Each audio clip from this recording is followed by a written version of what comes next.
It's Coach Jess, and today we're talking about how to master the upright row. Upright rows are important because we do a lot of pulling objects all day. Whether you're pulling something off the floor, pulling trash out the trash can, simple things we do in our daily routine. So let's talk about our movement.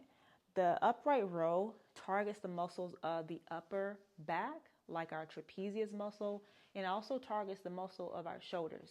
When we start our position of our upright row, our feet are shoulder distance. This is shoulder distance right underneath your shoulders, right? From there, I want to squeeze or put tension and tighten the muscles of my legs because they're going to be helping support the weight. From there, I'm bracing my core as if I'm about to sneeze, and then I want to roll my shoulders back. Now, the weights are by your side, just hanging at this point, and I want you to think about pulling like some resistance, or I hate to say gum. Think about pulling gum off the floor. So we're pulling our elbows up and back, okay? Dropping the weight with control back in front of our thigh, extending all the way down, not halfway, all the way down, and then pull your elbows up again and back. Notice the position from a front view.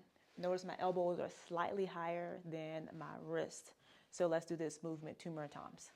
Chest stays up. We don't give in to the weight. We don't round. We stay up and we pull. 1 more. And rest. So that is how you do an upright row. One thing I want you to be mindful of is avoid rounding your back. So avoid doing this. Instead, you want to be here. You should have a slight arch at your lower back as well when you lift your weights.